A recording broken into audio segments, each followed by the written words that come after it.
আজ বৃন্দাবনে রাধারানী আমার ওই বিষ্ণুপ্রিয়ার মতো জল ভরতে গিয়ে সবাই জানে কলের ঘাটে হোক আর জলের ঘাটে হোক জল আনতে গেলে শাড়ি একটু গুটিয়ে নেয়, ভিজে যাওয়ার ভয়। কিন্তু বৃন্দাবনের ব্রজবাসীরা শাড়ি ভেজানোর ভয় করতেন না, কারণ চরণতলা কেউ দেখতে পেত না, হাতের আঙুল কেউ দেখতে পেত না, বদন তো দূরের কথা।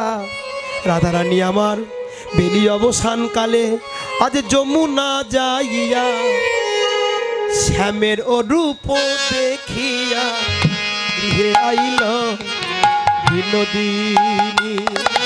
রাধারানী আমার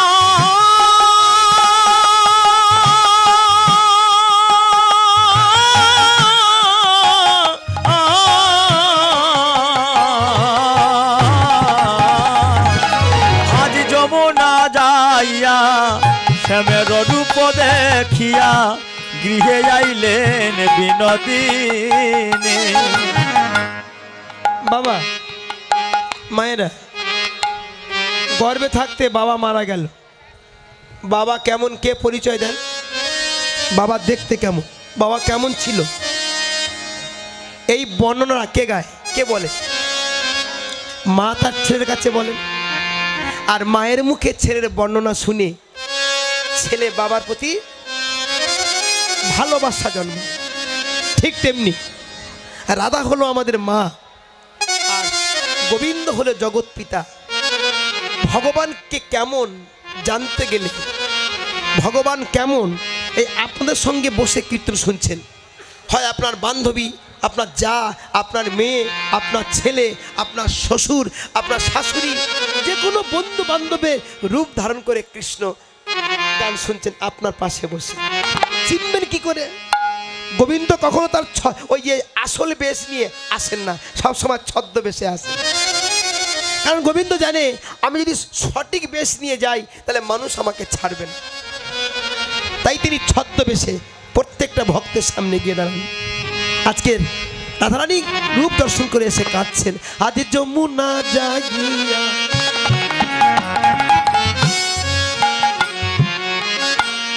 শ্যামের রূপ দেখিয়া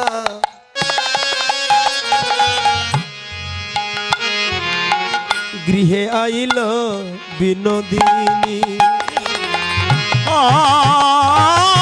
আজ যমুনা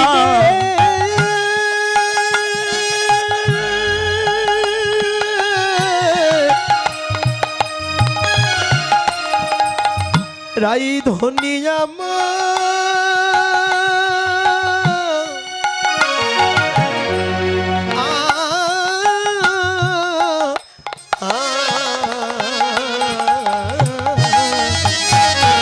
আজ যমুনা যাইয়া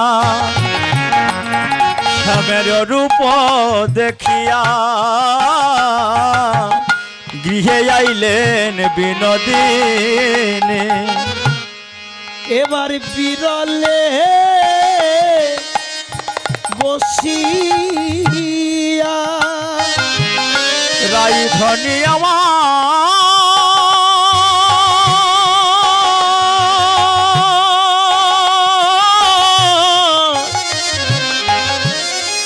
রাই ধনী আমার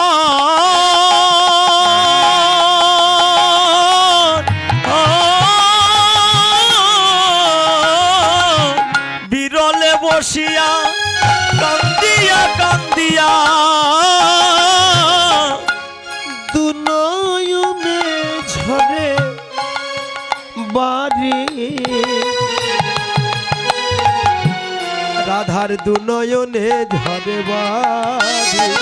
আজ বিরলে বসিয়া কান্দিয়া কান্দিয়া বিরলে বসিয়া কান্দিয়া কান্দিয়া দুনয়নে ঝরে বাড়ি,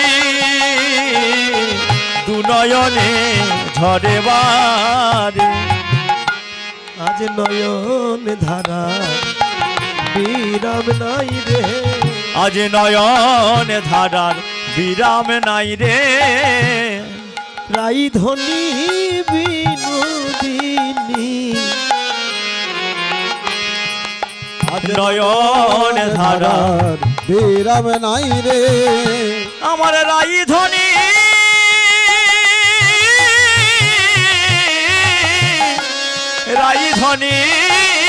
বিনোদিনী নয়ন ধারা বিরাম নাই রে।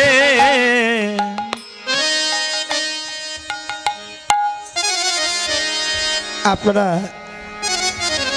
আছেন ভালো, থাকলেও আরো ভালো, কিন্তু আমার ঠিক 2টো পর্যন্ত কীর্তন করতেই হবে, কারণ আমার নির্ধারিত সময় আছে না, 2টো পর্যন্ত কীর্তন করতে হবে। কিন্তু মা, সনাতন ধর্মের ভগবান কৃষ্ণ ছদ্মবেশে তিনি দাঁড়িয়েছেন। আস্তে আস্তে আস্তে অফিসে গেলে আপনি অফিসারকে চিনবেন কি করে? তখনই চেনা যায়, স্যুট কোট বুট টাই পরে বুকে কলম দিয়ে যখন তার উপযুক্ত চেয়ারে বসে থাকেন, তখন বোঝা যায় ইনি অফিসার। স্যার ভালো আছে? হ্যাঁ হ্যাঁ। কিন্তু যখন ছুটির দিন হয়, ওই অফিসার বাড়িতে এসে সব কিছু পরিবর্তন করে গামছা একটা পরলো, একটা গামছা মাথায় বাঁধলো, নেমে নর্দমায় নামলো। নর্দমায় নেমে বলছে, এ খোকা একটা কোদাল দে। বাবা কোদাল দিয়ে কি হবে? ওরে নর্দমাটা পরিষ্কার করি। নর্দমা পরিষ্কার করলো।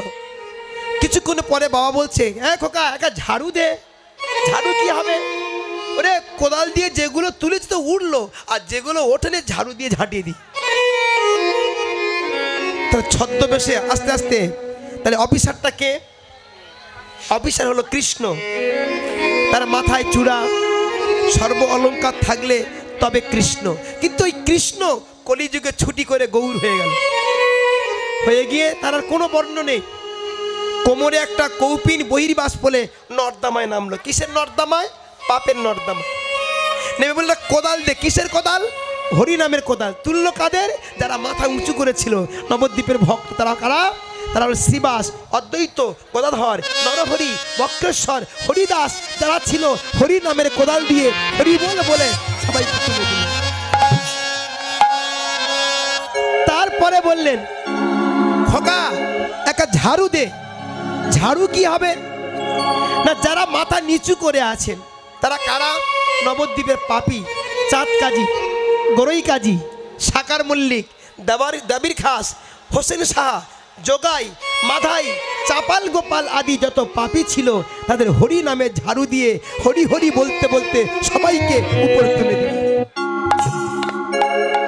তাহলে গোবিন্দ ছদ্মবেশে আপনার কাছে বসে আছে। যেখানে রূপ হবে, রূপটাকে শুনবেন সব সময়। গোবিন্দের কোথায় কি লুকিয়ে আছেন? গোবিন্দ সব লুকাতে পারেন, কতগুলো চিহ্ন তিনি লুকাতে পারেন না। যত ছদ্মবেশে থাক, ভক্তের ধরা দিতেই হবে, যদি কেউ জেনে রাখে। রানী আমার বেলি অবসান কালে কাকে কলসি নিয়ে গোবিন্দ রূপ দর্শন করে কাঁদছেন। হ্যাঁ, আর কি করছেন? আপনারও করো রাখিয়া কপালে মহাযোগী নিরপারা। রাধা রানী আমার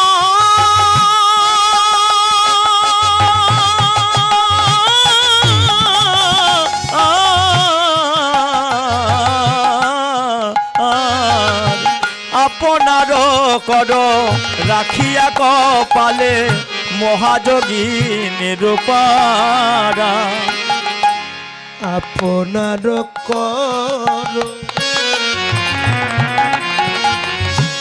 রাখিয়া কপালে। আচ্ছা, যখন মানুষের কোনো চিন্তা, তখন গালে হাত দেয়। গালে হাত দেয় কারা?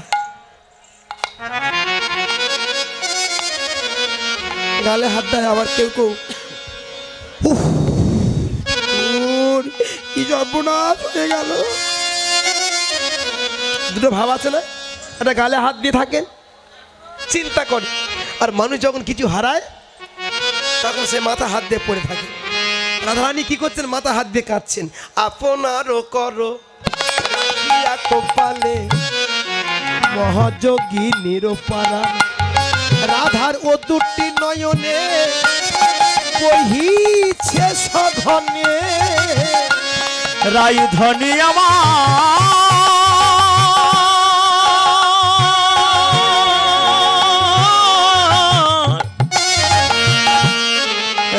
ধনী আমার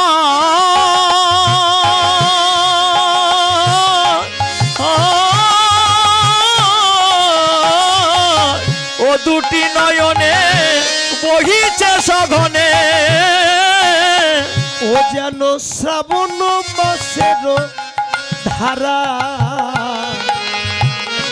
যেন শ্রাবণ মাসের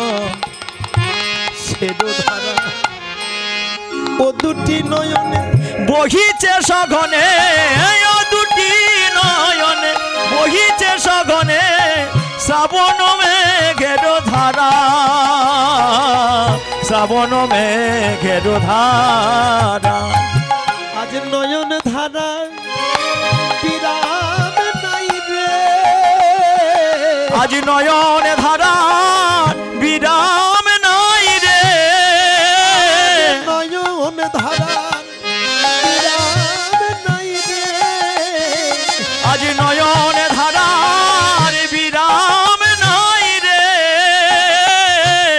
আমার রাই ধনী বিনোদিনী ওই কৃষ্ণ রূপে নয়ন দিয়ে আমার রাই ধনী বিনোদিনী দেখিলাম যমুনার কুলে, আমার রাই ধনী বিনোদিনী হরি হরি আমি কি দেখলাম যমুনার তীরে হরি হরি বলে, কি দেখলাম যমুনার তীরে হরি হরি বলে, আজ নয়নে ধারার বিরাম নাই রে একবার একবার যদি কেউ কৃষ্ণ রূপ দর্শন করতে পারেন জীবন মুহূর্তের মধ্যে পরিবর্তন হয়।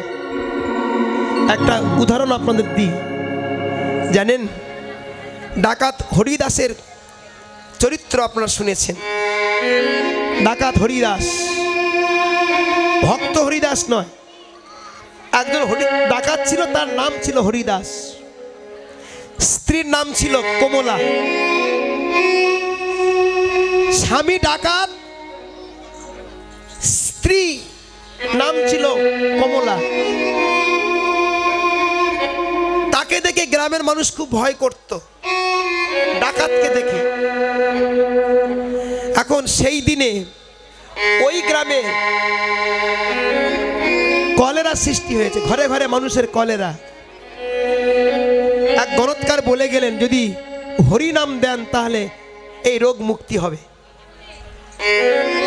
তা সবাই চাঁদা তুলেছেন, চাঁদা তুলে তখনকার দিনের 25 পয়সা চাঁদা উঠেছে। 25 পয়সা মানে একটা গরুর গাড়ি ভর্তি হয়ে যাবে। মায়েরা সবাই বলল চাঁদা তো তুললি, বাজারে যাবি কে? যে পথে বাজারে যাবি ওই পথে তো ডাকাতের বাড়ি, কে যাবি? তখন একটা 12 বছরের ছেলে সে বলছেন বাবা জেঠু আমি যাব। ওরে ও ডাকাতের মনে দয়া মায়া নেই, তুই ছোট ছেলে, তোর গেলে মেরে দেবে। দেয় ঠিক না, দেয় ঠিক না। হরি নামের জন্য যদি প্রাণ যায় যাক না বাবা। আমি হরি নামের বাজার করে আনলে যদি গ্রামের এই ব্যাধি মুক্তি হয়, হোক না বাবা। সকালবেলায় সিদ্ধান্ত হলো ওই ছোট ছেলে 25টা পয়সা, 4 আনা পয়সা নিয়ে বাজারে যাবেন। আর এদিকে ডাকাত হরিদাস 6 দিন কিছু খায়নি, ডাকাতি করে কারোর থেকে কিছু পায়নি, বারান্দায় বসে আছেন। এমন সময় ছেলেটা গরুর গাড়ি নিয়ে আসছেন, দেখতে পেয়েছেন। মনে মনে ভাবছে ওর কাছে 4 আনা পয়সা আছে, আজকে যদি 4 আনা পয়সা ও না দেয় ওই ছেলেটাকে আমি হত্যা করব। ছেলেটা এসে দে টাকা দে, না জেঠু আমি টাকা দেব না। দিবি না? ভোজালি দিয়ে তার পেটের ভিতর ঢুকে ছটপট করতে করতে 12 বছরের ছেলেটা মারা গেছে। তার স্বামী, তার স্ত্রী কমলা ছুটে দেখছে যে ছেলেটা ছটপট করতে করতে মারা গেছে। নিষ্ঠুর স্বামী চারানা পয়সা কেড়ে নিয়ে চলে গেল বাজারে। যার ছেলে মারা গেছে তার মা মৃত ছেলেকে কোলে করে নিয়ে কাঁদতে কাঁদতে বাড়ি চলে গেছেন।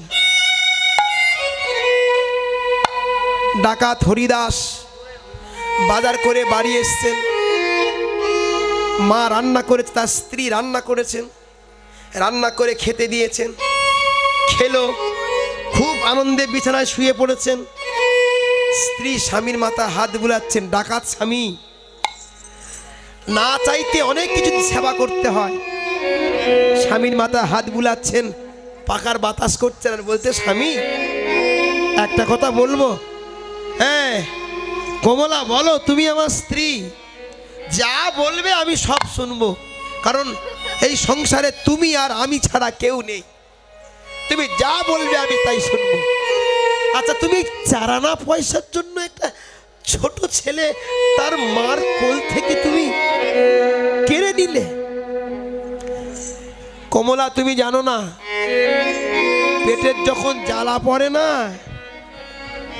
মানুষ পাপ করতে আর দ্বিধাবোধ করে না। আমার যে পেটের জ্বালা ছিল গো স্বামী, তুমি আজকে চারানা পয়সার জন্য ছেলে মেরেছো, কালকের 1 টাকার জন্য মানুষকে, সব পৃথিবীর সব মানুষকে হত্যা করে বেড়াবে, একে মারবে ওকে মারবে। আমি একটা ধনীর সন্ধান তোমার দেব।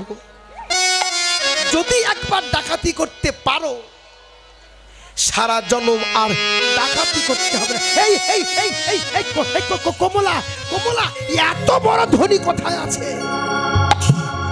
ডাকাত ব্যস্ত হয়ে গেছে। মা বলছে, স্বামী গো,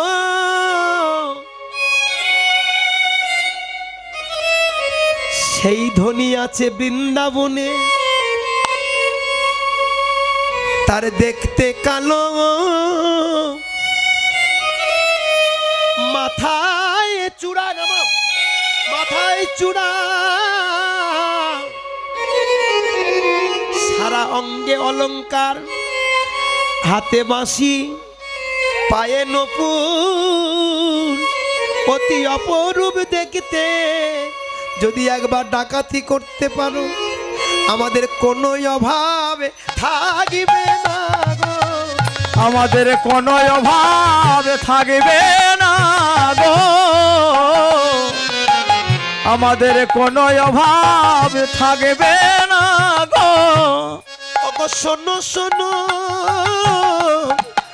ওগো স্বামী, কোনো অভাব থাকবে না গো।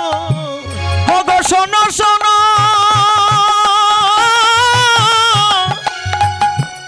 শোনো শোনো ওগো স্বামী।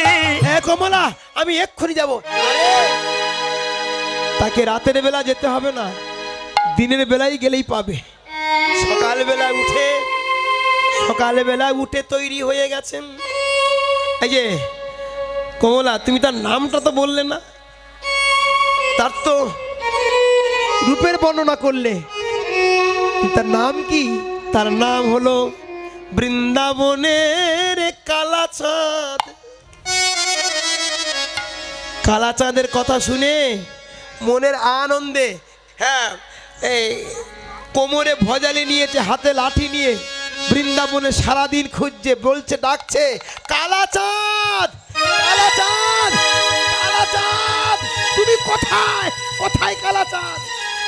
সারাদিন খুঁজছে, তাকে কি পাওয়া যায়? তাকে কি পাওয়া যায় গো? সারাদিন খুঁজে বাড়ি আসছে, রেগে আছেন। আজকের গিয়েই মাত্র আমার স্ত্রীকে আমি আজ মেরে ফেলবো। আমাকে মিথ্যা বলে সারাদিন কষ্ট করানো, আর এদিকে তার স্ত্রী সকাল হয়েছে, প্রতিবেশীর কাছে গিয়ে ভিক্ষা চাইল। ওগো প্রতিবেশী,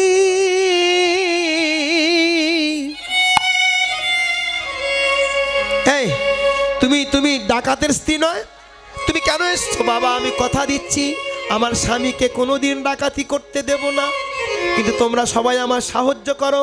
কেউ 2 বস্তা চাল, কেউ 3 বস্তা চাল, যে যা পেরেছে ঘর ভর্তি করে দিয়েছেন।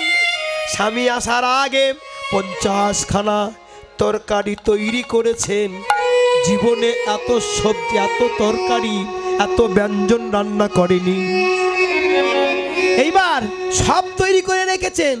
ডাকাত দূর থেকে চিৎকার করতে করতে আসছে, কমলা কমলা কমলা। ও তো জানে আজকে আমার অবস্থা শোচনীয় হবে, তাই ঘর থেকে বেরিয়ে এসে তুলসী তলায় দাঁড়িয়ে আছেন। স্বামী এসেই মাত্র বেতের লাঠি দিয়ে স্ত্রীকে প্রচন্ড মারলো। মারতে মারতে যেই মাথায় মেরেছেন, মাথা ফেটে গেছেন, রক্ত ঝরছেন, অজ্ঞান হয়ে পড়ে গেছেন। বারান্দায় বসে চিন্তা করছে, ইস আমার স্ত্রীকে আমি মারলাম, আমার স্ত্রীকে আমি মারলাম। এই সংসারে ও ছাড়া তো আমার তো কেউ নেই। আমার সুখ দুঃখের, আমার ভালোবাসার সাথী কমলা পাত্রে করে জল নিয়ে কমলার মুখে ছিটিয়ে দিয়ে জ্ঞান ফিরিয়েছে। কমলা, স্বামী মেরেছেন, আঘাত করেছেন, এ কথা তার মনে নেই। ঘরে গিয়ে, স্বামী তুমি স্নান করে এসো, আমি তোমার খাবার ব্যবস্থা করি। কি গো, আমার জন্য কি খাবারের ব্যবস্থা করেছো? এসো না। স্নান করে এসছেন, আসনে বসতে দিয়েছেন, 50খানা ব্যঞ্জন দিয়েছেন। কমলা তুমি এত পেলে কোথায়? কোথায় পেলে? স্বামী তুমি যেই ভিক্ষায় গেছো, যেই তুমি ভিক্ষায় গেছো, ওই যে কালা চাঁদ তোমার ঘরে সব খাবার দিয়ে গেছে। ঘরে দেখেন শত শত বস্তায় চাউল ডাউল ভর্তি। স্বামী সংসারের চিন্তা তোমার করতে হবে না, আজ থেকে শুধু তুমি কাঁদবে কালা চাঁদ বলে। ও গো স্বামী গো, ও গো স্বামী গো,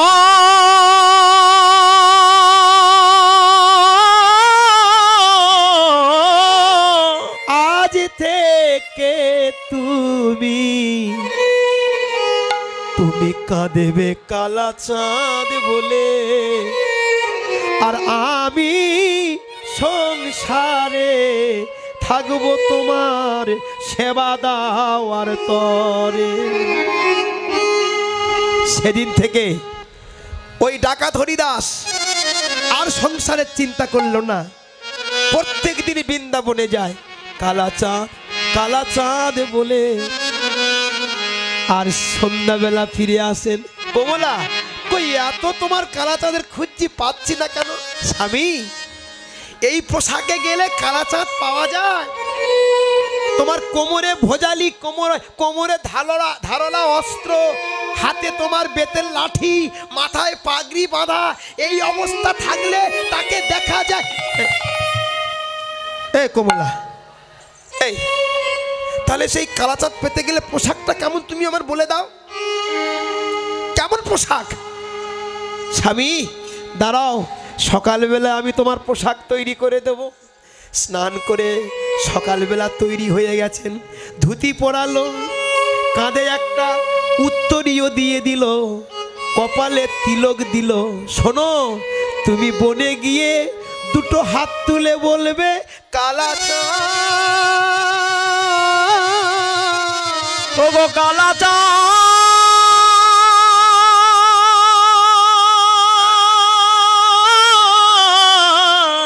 দাও দর্শন, দাও দর্শন।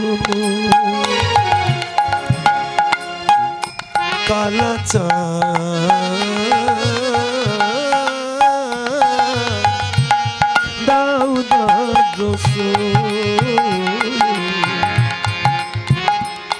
কালাচাঁদ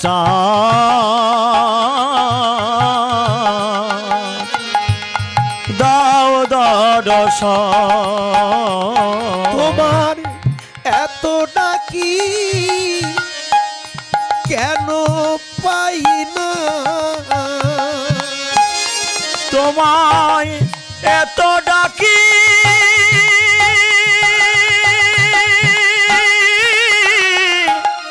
কেন পাই না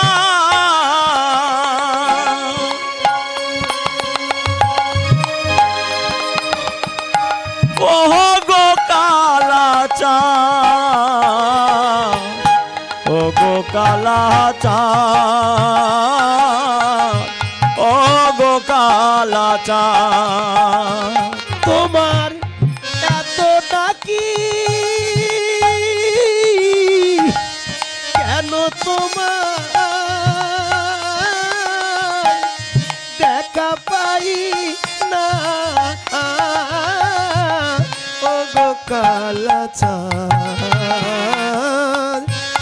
দাও দর্শন তোমায় এত ডাকি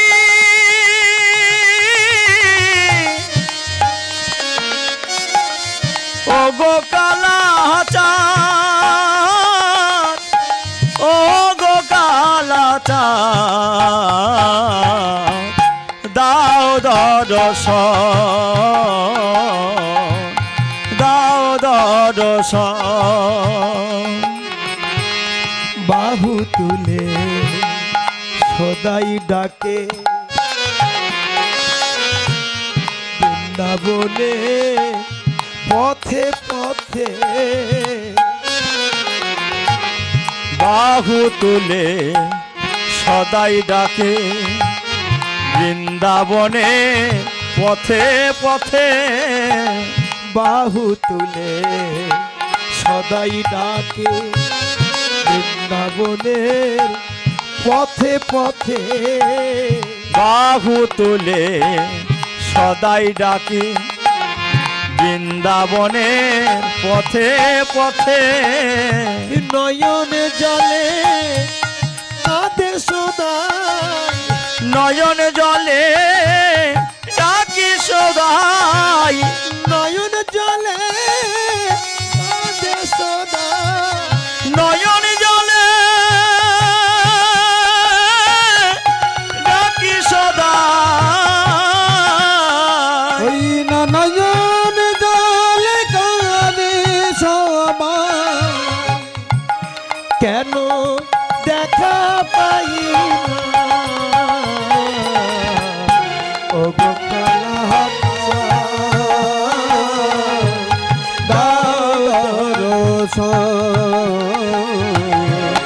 ও গো কালাচাঁদ দাও দর্শন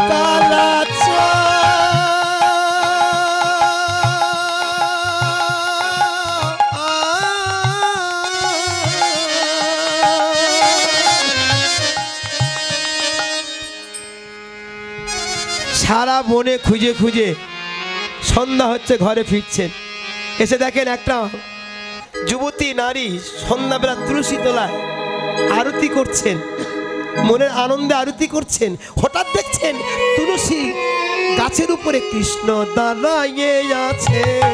নিতাই গৌর হরি বল। কৃষ্ণ দাঁড়াইয়ে আছে দেখে কৃষ্ণ দাঁড়াইয়ে আছে,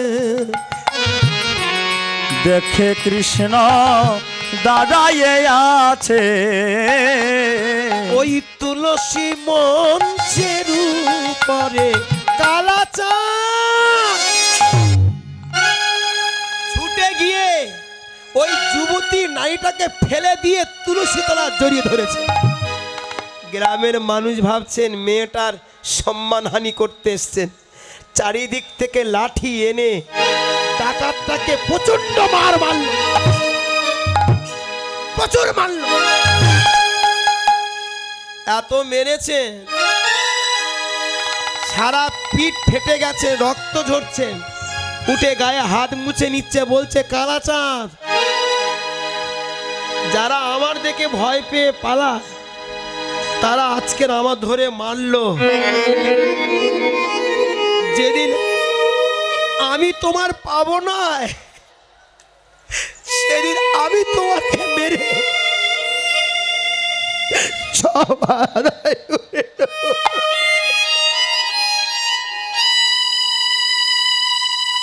আমি তোমাকে মেরে আদায় করে নেব। তুমি আমার মার খাইয়েছ। কপাল ফেটে গেছে, রক্ত ঝরছে, তাই অবস্থা। ঘরে এসছেন, কমলা ছুটে গিয়ে বলতে, স্বামী তোমার কপালে রক্ত কেন? জানো কমলা, ওই গ্রামের তুলসী তলায়ের কাছে তোমার কালাচাঁদ দাঁড়িয়েছিল, ধরতে গেছি, গ্রামের লোক আমাকে মেরেছে। কি বললে তুমি? কালাচাঁদকে দেখেছো? হ্যাঁ দেখেছি, তুমি যেমন যেমন বলেছো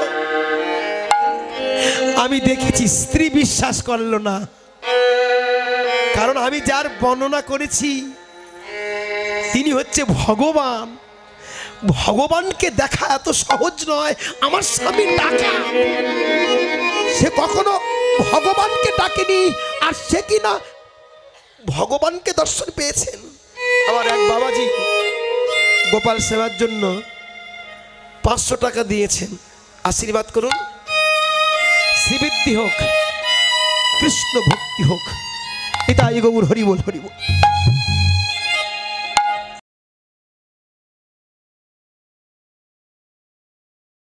এই যে কীর্তন মিডিয়া দাদা, খুব ভালো দাদা আছে, সবাই চলে গেলে এটা যাবি না, এটা থাকবি। খুব ভালো, এনার চ্যানেলে ভালো ভালো কীর্তন আছে। কীর্তন মিডিয়া টিম লিখবেন, অনেক কীর্তন আসবে, আপনারা শুনবেন। আমাদের অনেক কীর্তন ছাড়া আছে। কীর্তন মিডিয়া টেন সকল সনাতন ধর্মে যত বড় বড় কীর্তনীয় আছে, কীর্তন হয়েছে নাম কীর্তন, লীলা কীর্তন।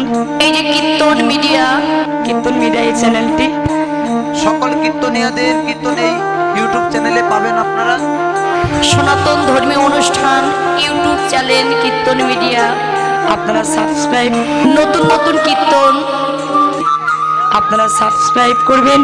এবং অষ্টকালী নীলা কীর্তন, গীতা পাঠ, মহানাম যজ্ঞ অনুষ্ঠান, এক নাম নীলা কীর্তন, আপনারা সকলেই ওই চ্যানেলে সাবস্ক্রাইব করবেন। গীতা পাঠ, ভাগবত পাঠ সকল কিছু এই চ্যানেলে দেখতে পাবেন। এবং সকলেই দেখবেন এবং বেশি বেশি করে শেয়ার করবেন, যেন সকলের মাঝে দাদা আরো ভালো ভালো কীর্তন আপনাদেরকে উপহার দিতে পারে। কীর্তন মিডিয়া সকল ভক্তগণই এই চ্যানেলটি দেখবেন। হ্যাঁ, তো গৌর হরি বল, হরি বল, হরি বল।